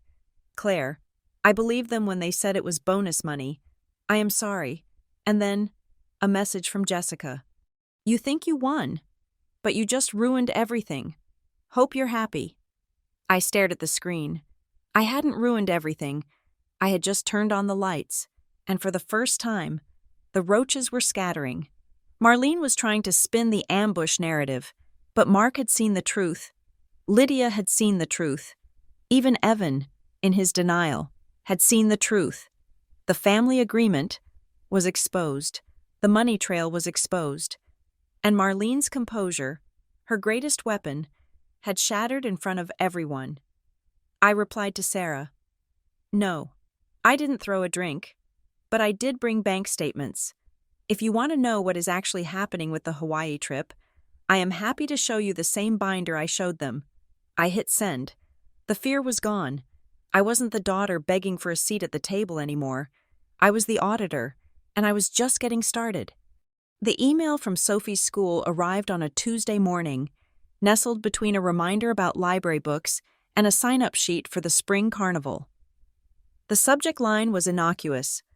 "Thank you to our Reading Corner sponsor." I almost deleted it without reading, but then I saw the preview text. "We are thrilled to announce a generous donation from the Bennett family in honor of their granddaughter, Sophie." I clicked the email open, my fingers hovering over the mouse pad. "Dear parents, please join us in thanking Marlene and Graham Bennett for their platinum-level sponsorship of the new second-grade Reading Nook. Their contribution will provide 50 new books and beanbag chairs for the children. Mrs. Bennett shared that this gift is a celebration of her granddaughter Sophie's love for reading." I stared at the screen. The room felt suddenly airless. Marlene had never asked me about this. She hadn't visited Sophie's school in 2 years. She didn't even know Sophie's favorite book series. This wasn't generosity. It was reputation laundering. Marlene knew that the story of the Hawaii exclusion was leaking. She knew I had spoken to Mark, and that Mark was likely talking to Lydia, and that the fissures were spreading, so she was buying insurance. She was planting a flag in my own community. positioning herself as the doting, generous grandmother. If I complained about her now, I wouldn't just look difficult. I would look ungrateful. I would look like a daughter who couldn't appreciate a $500 donation to her child's classroom. It was brilliant. In a sick, tactical way, she was using my daughter's name to build a shield against my daughter's mother. I didn't reply to the school. I didn't want to embarrass the principal. Instead, I forwarded the email to Mr. Finch, my attorney. Add this to the file. I wrote, evidence of public posturing while privately excluding the beneficiary. Mr. Finch replied an hour later. Noted. The formal demand letter went out this morning. The demand letter was a masterpiece of restraint. We weren't suing yet. We were simply asking, Mr. Finch had drafted a request for an accounting of all funds collected under the designation GRANDKID Experiences. We asked for confirmation of how these contributions were stored, whether they were commingled with personal funds, and a line-item breakdown of expenditures. The tone was firm but non-inflammatory. It gave them an off-ramp. If they simply returned my money and admitted the fund had been mismanaged, we could settle this quietly. But I knew Marlene. She didn't take off-ramps. She built fortresses. 3 days later, the response came. It wasn't from my parents. It was from the legal counsel representing Brightwell Advisory. I sat in Mr. Finch's office as he read the letter aloud. Dear Mr. Finch, we are in receipt of your inquiry regarding the portfolio of Graham and Marlene Bennett. Please be advised that Brightwell Advisory maintains a fiduciary relationship solely with Mr. and Mrs. Bennett. We are not authorized to disclose details of their assets to third parties. Mr. Finch paused and looked at me over his glasses. Regarding your client's claim of contributions to a managed fund, our records indicate that your client, Claire Bennett, was never a party to our engagement letter. Any funds transferred by her were received into a personal account held by Mr. and Mrs. Bennett. Brightwell Advisory has no record of a multi-party trust or a designated beneficiary account naming your client. I felt a cold shiver go down my spine. So it didn't exist. I said, the family fund never existed legally, not at Brightwell. Mr. Finch said, to them, you are a stranger. You were sending money to your parents' personal checking account, and they were moving money into their investment portfolio. As far as the law is concerned, you were giving them gifts. But I have the emails, I said. The emails where she called it a contribution plan, where she promised equal participation. Mr. Finch nodded. That is where we get them. That is the fraud. They solicited money for a specific vehicle, a family fund, that they never created. They took your money, put it in their pocket, and are now claiming you have no standing to ask where it went. He tapped the letter. They think this shuts you down. Claire, they think that by saying you are not a client, they are closing the door. But they just handed us the key. They just admitted they never segregated the funds. I looked at the letterhead. Brightwell Advisory, the firm that specialized in reputation risk. They are protecting the firm. I said, they don't care about my parents. They just want to make sure they aren't liable for managing stole money. Exactly, Mr. Finch said. I drove home with a copy of the letter on the passenger seat. The anger was there, but it was sitting deeper now, heavy and cold like a stone in my stomach. When I got home, my phone was ringing. It was Lydia. I picked up, bracing myself. Claire? She sounded wrecked. Her voice was thick, like she had been crying for hours. What happened? I asked. She sent me an email. Lydia choked out. Mom, she sent it to my work address. Read it to me. Lydia took a jagged breath. Lydia, I am writing this to be perfectly clear. We have supported you and your children for years. We have paid for preschool. We have covered your car insurance. If you continue to side with Claire, who is intent on destroying this family with her jealousy, we will be forced to reevaluate our generosity. Effectively immediately, if you do not cease communication with her regarding family finances, we will no longer be available for childcare or tuition support. This is a time for loyalty. I closed my eyes. It was explicitly transactional. There was no love in it, just a threat. Do what we say, or we will starve you. Lydia, I said softly, I am so sorry. I can't do it. Claire. She wept. I can't pay for the after-school program on my own. Mark's salary covers the mortgage and the bills. But the tuition, I need them. I hate myself. But I need them. You don't have to hate yourself. I said, you are a hostage. That is how they designed it. I am just tired. She said, I am tired of being scared of my own mother. I am 31 years old and I feel like I am 6. That is the point. I said, they keep us 6 so they can stay the parents. I made a decision then. I couldn't ask Lydia to fight this war on the front lines. She wasn't built for it, and she had too much to lose. Lydia, listen to me. You do what you need to do. If you need to stop talking to me for a few weeks to keep the tuition paid, do it. I won't be mad. Really? She asked. Her voice small. Really? I am going to finish this. Lyd, but you don't have to be the collateral damage. We hung up. I sat at my kitchen table, looking at the empty chair where Sophie usually sat to do her homework. They were picking us off one by one. They had isolated me. Now they were crushing Lydia. I needed to make sure they didn't crush Sophie. The dates for the Hawaii trip were 3 weeks away. I refused to let Sophie spend that week sitting at home, watching her cousins on Instagram. I needed to create a counter-narrative, not for the world, but for her. I opened my laptop and searched for cabins. I found a place near Silver Pine Lake. It was rustic, an A-frame with a wood stove and a dock. It wasn't a luxury villa in Maui. It was better. It was real.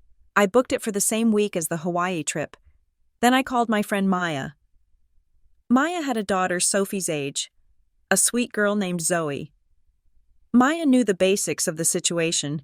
She was the one who had listened to me cry in the parking lot last month, but she didn't know the financial details.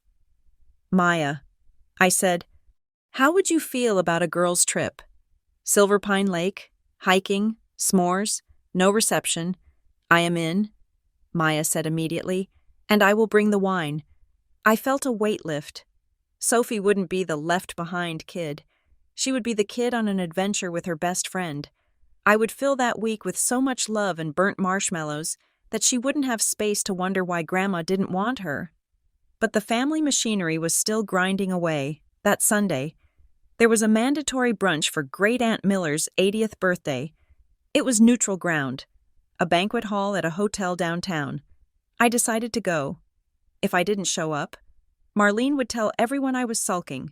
If I showed up and acted normal, I stripped her of that weapon. I dressed Sophie in her best floral dress. I wore a navy blazer, armor. The room was crowded. Marlene was at the head table, looking regal. She saw me come in and gave a tight, imperceptible nod. We sat at a table with some distant cousins. Evan and Jessica were at the next table over. Their kids were running between the tables, high on sugar. Evan's oldest son, Jacob, who was 10, stopped at our table. He was holding a piece of cake. Hi, Aunt Claire, he said. Hi, Jacob. Are you coming to Hawaii? He asked. The table went quiet. The cousins looked at me. No. Jacob, I said lightly. Sophie and I have our own special trip planned. Oh, he said. He took a bite of cake. That is what Grandma said.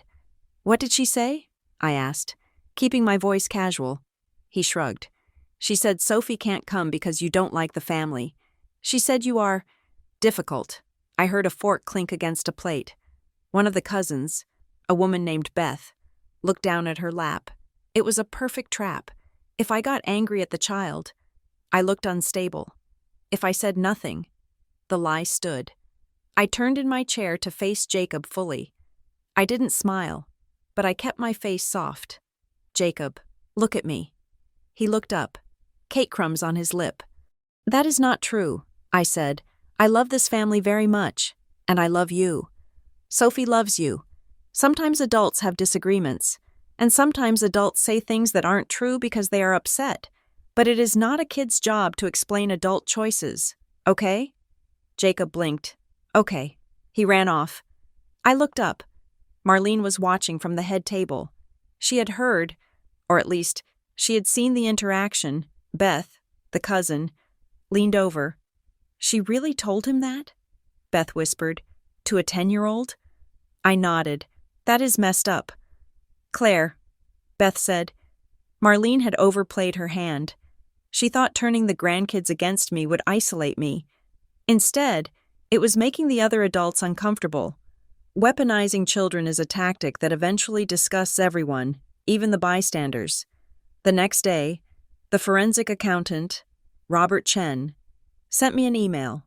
Subject: New find / Ridgehaven Performance Academy. Claire, we found another thread.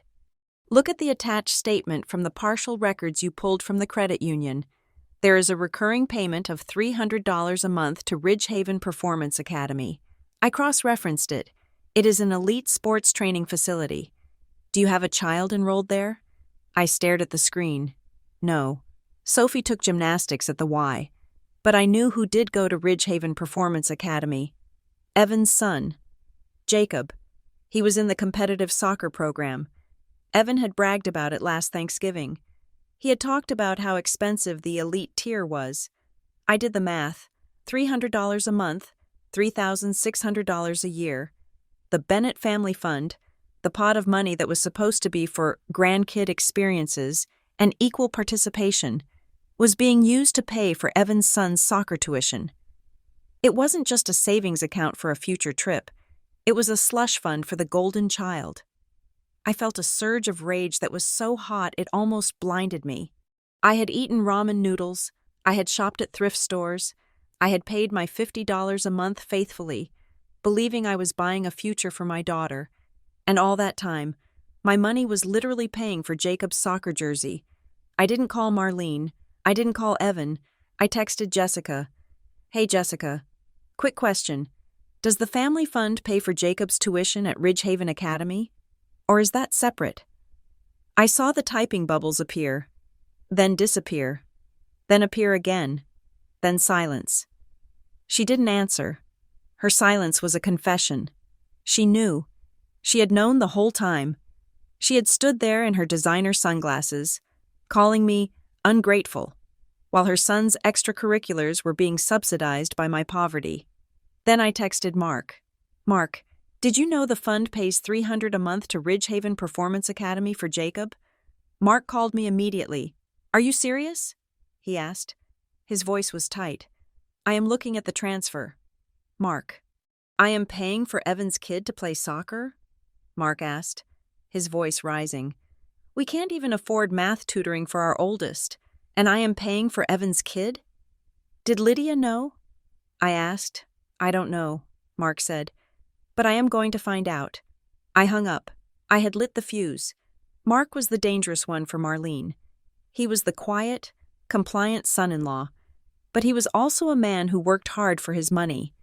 And the idea that he was being fleeced to support Evan's lifestyle would be the breaking point. 2 hours later, my phone rang. It was Marlene. I let it go to voicemail. She called again, and again. I finally picked up on the fourth ring. What? I said. We need to talk. Marlene said. Her voice was clipped, tight with suppressed panic. I am listening. Graham and I have been discussing the situation. She said, we hate this tension. It is bad for the family. It is bad for the children. Go on. We are willing to make an exception. She said, we are willing to bring Sophie to Hawaii. We will rearrange the villa. We will pay for her flight. I waited. I knew there was a but coming, but, Marlene said, we need to move past this negativity. We need a fresh start. What does a fresh start look like? I asked. We have drawn up a small document, she said. Just a family pledge. It states that you agree to stop spreading lies about the family finances. You agree to stop harassing your siblings, and you agree to never question the family accounting again. It is a gesture of good faith. I almost laughed. It wasn't a gesture of good faith. It was a gag order. She wanted to buy my silence with a plane ticket. She was holding my daughter's happiness hostage, offering to release it only if I signed away my right to the truth. So that is the deal? I asked. Sophie gets to go, but only if I promise to let you steal from me?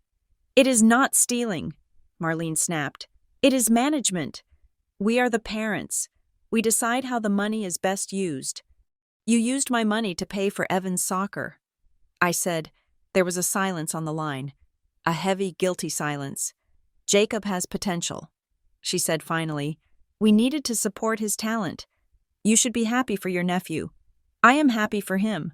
I said, I am just not happy that I paid for it while you told me I wasn't doing enough.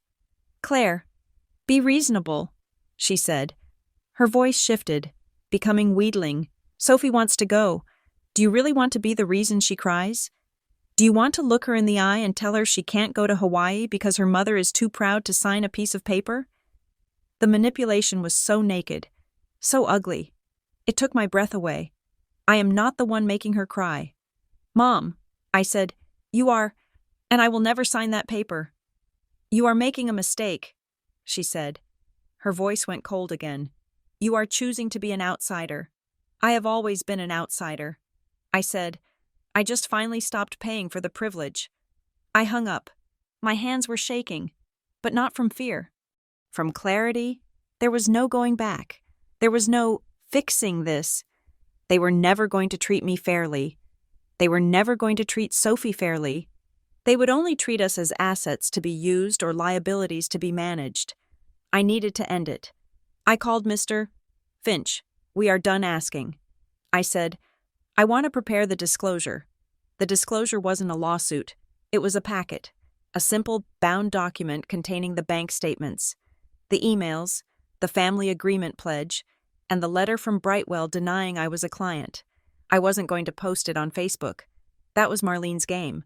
I was going to send it via certified mail to every adult in the family, Evan, Jessica, Lydia, Mark, and 2 extended cousins, Beth and Sarah, who I knew had also contributed gifts to Marlene over the years. I wanted the room to be bright. I wanted everyone to know exactly what the Bennett Family Fund was. I spent the next 2 days assembling the packets. I redacted Sophie's personal info, but I left the numbers black and sharp.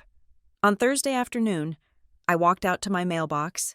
There was a plain white envelope inside, no return address. It felt thick. I opened it right there in the driveway. Inside was a photocopy of a ledger. It was handwritten. I recognized the handwriting immediately. It wasn't Marlene's. It was jagged, rushed. It was from someone who had access to the physical files in my parents' home office. I scanned the pages. Date, January 12th. Income, Claire, $50. Lydia, $50. Sarah, $100. Expense, Evan car payment, $450. Date, February 14th. Income, Claire, $50. Lydia, $50. Expense, Marlene Spa, $200. Coding, reputation maintenance. Date, March 1st. Income, Sarah, $100. Expense, flight upgrade, Evan, $600. My breath hitched. It was all there, years of it. They had been running a Ponzi scheme on their own children. They collected money from the daughters and the cousins to subsidize the son and their own luxuries. I looked at the postmark. It was local. Who sent it? I thought about the handwriting. It looked like... I remembered a birthday card I had received years ago. It looked like Great Aunt Miller's handwriting, the 80-year-old matriarch who had sat silently at the head table at brunch, the one who watched everything. Or maybe it was a disgruntled assistant from Brightwell who had been fired. Or maybe, just maybe, it was Graham, finally growing a conscience in the dark. It didn't matter. I held the ledger in my hands. It was the smoking gun. It was the end of the narrative. I walked back into the house. I took the packets I had prepared and opened them up. I had one more document to add. I sat across from Robert Chen in his office for the final time.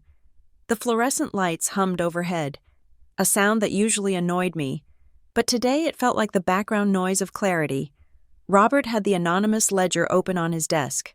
He was running his finger down the columns, comparing the handwritten entries to the bank statements we had pulled. "This is remarkable," Robert said. He adjusted his glasses. In forensic accounting, we usually have to infer the intent. We see the numbers and we have to guess the motive. But this is a diary of manipulation. He pointed to a column on the far right. "Look at the coding," he said. "Most expenses are labeled with standard tags like education or travel, But look at these entries next to the withdrawals for the Hawaii deposit. I leaned in. Date: March 15th. Expense: Kealani Cove deposit. Amount: $8,000. Code: incentive/loyalty. And here, Robert said, flipping back a few pages to a withdrawal made 2 years ago. Date: February 10th. Expense: Evan Mortgage. Support. Amount: $1,200. Code: reputation. My stomach twisted. They hadn't just given Evan money, they had coded it as reputation. They were paying him to maintain the image of the successful son. And the Hawaii trip, it wasn't a vacation, it was coded as incentive. It was a treat for the dogs, who sat when told to sit. And look at the income side, Robert continued. He tapped the column where the contributions were recorded. Claire, $50, paid. Lydia, $50, paid. Sarah, $100, paid. He scrolled down. Evan, $50, waived. Evan, $50, waived. Evan, $50, waived. For 3 years. The word waived appeared next to Evan's name in my mother's handwriting. Besides some of the waived entries, there were little notes: hard month, needs boost, don't ask. It is a classic Ponzi structure, Robert said, leaning back. They collected capital from the lower status investors, you, Lydia, the cousins, to pay for the returns of the high status investor, Evan. They used your money to subsidize his lifestyle, and then used his lifestyle to shame you for not being successful enough. He closed the ledger. You have them. Claire, this establishes that the fund was not a gift to you, but a collected pool of capital that was misappropriated. I took the ledger. It felt heavy, like it was made of lead. I'm not going to sue them. Robert, I said, not yet. He looked at me. Then what are you going to do? I am going to hold a board meeting, I said, and I'm going to liquidate the asset. I rented a room at the Holleridge Community Center. I didn't want this at my house, and I certainly wasn't going to Ridgehaven. I wanted neutral ground. I wanted beige walls, metal chairs, and zero emotional history. Room 4B smelled of floor wax and stale coffee, which was perfect. I sent the invitations via email. I didn't frame it as a family gathering. I framed it as a financial review of the Bennett Family Fund. I invited Marlene, Graham, Evan, Jessica, Lydia, Mark, and my cousins Beth and Sarah, who I had discovered were also contributing to the pot. I attached a single line. If you do not attend, the review will proceed without you, and decisions regarding the fund's dissolution will be made in your absence. They all came. Marlene arrived last. She walked in wearing a stiff navy suit, her face set in a mask of tragic dignity. Graham followed her, looking gray and tired. He wouldn't meet my eyes. Evan and Jessica sat on the far side of the table, their arms crossed. Jessica looked furious. Evan looked bored, scrolling on his phone as if to prove he had better places to be. Lydia and Mark sat near me. Lydia was shaking slightly, but Mark had a hand on her back, steadying her. Beth and Sarah sat in the back, looking confused and anxious. I stood up. I walked to the door and locked it. Then I turned around. Thank you for coming, I said. My voice was steady. It didn't sound like my voice. It sounded like a stranger's, someone cold and professional. This is not a family dinner, I continued. There is no food. There will be no yelling. There will be no personal insults. We are here to review the facts regarding the money we have all contributed to the Bennett Family Fund. Evan sighed loudly. Can we hurry this up? I have a tea time at 3. I ignored him. I picked up a stack of binders. I had made one for everyone. I slid them down the table. In front of you is a summary of the fund's activity over the last 5 years. I said, it includes bank statements, transfer records, and a photocopy of the handwritten ledger kept in the home office. Marlene stiffened. Her eyes darted to the binder in front of her. She didn't open it. I opened mine. Turn to page 4. I said. The sound of pages turning filled the room. It was a dry, rustling sound. Page 4 contains the contribution history. I said, as you can see, I have contributed $1,800. Lydia has contributed nearly $2,400. Beth and Sarah have each contributed over $3,000. I looked at the cousins. Beth's eyes went wide. I thought it was just a little savings pot for the reunion. Beth whispered, I didn't know it was this much. Now look at the column for Evan. I said. Everyone looked. For the last 3 years. Evan's contributions have been marked as waived, I said. Evan sat up straight. So what? Mom and Dad said I didn't have to pay for a while. I was between jobs. You bought a boat, Mark said. He didn't yell. He just said it to the air. You were between jobs, but you bought a 20-foot pontoon boat. That is none of your business. Evan snapped.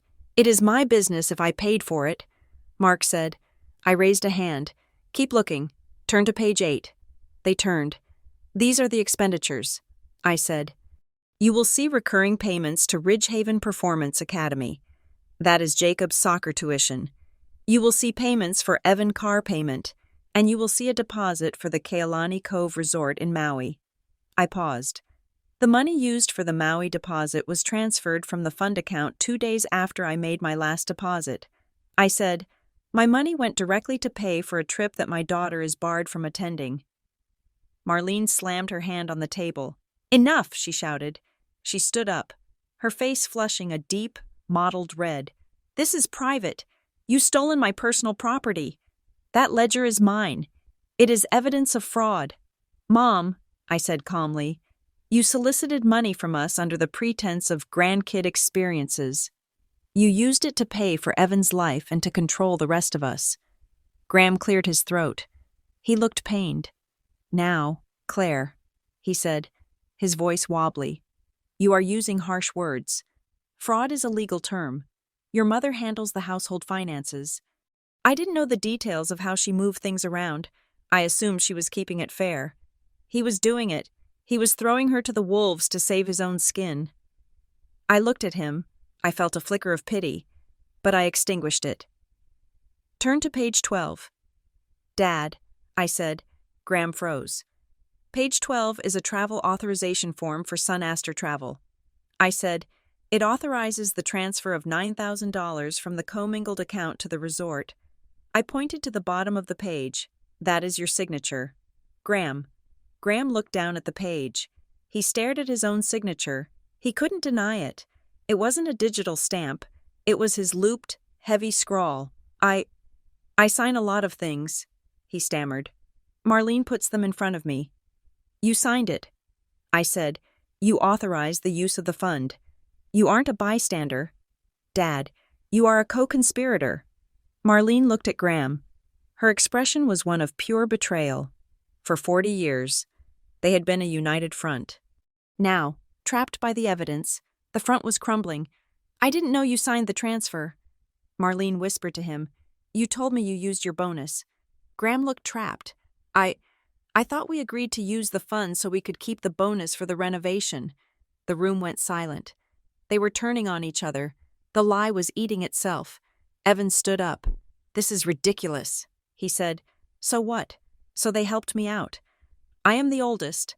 I have the most kids. It makes sense that I get more support. You are just jealous because you are single and bitter. I looked at Evan. He really believed it. He had drunk the Kool-Aid for so long he didn't even know it was poison. I am not jealous. Evan, I said, I am done. Then Lydia spoke. I signed the pledge. She said. Her voice was quiet, but in the silence of the room, it sounded like a shout. Everyone looked at her. I signed the family agreement, Lydia said, tears sliding down her face. Mom made me. She said if I didn't sign it, she would stop paying for the boys' preschool. She said I had to promise never to talk about money with Claire. She looked at me. I am sorry. Claire, I watched them exclude Sophie, and I didn't say anything because I was scared they would cut me off too. Lydia, Marlene warned, stop talking. No, Lydia said. She stood up. She was shaking, but she was standing. I am done being scared. You take money from us, and then you make us sign contracts to keep it secret? That isn't family. That is a cult. Jessica laughed. A harsh, barking sound. Oh, spare me the drama, Jessica said. She swirled her water bottle like it was wine. "You guys are so soft." She looked at me. "You want to know why Sophie isn't coming?" Jessica asked. "Jessica," Evan said. "Don't. No, I'm tired of this," Jessica said. She looked me dead in the eye. "Sophie isn't coming because I asked Graham to exclude her." I felt the air leave my lungs. "You?" I asked. "Yes," Jessica said.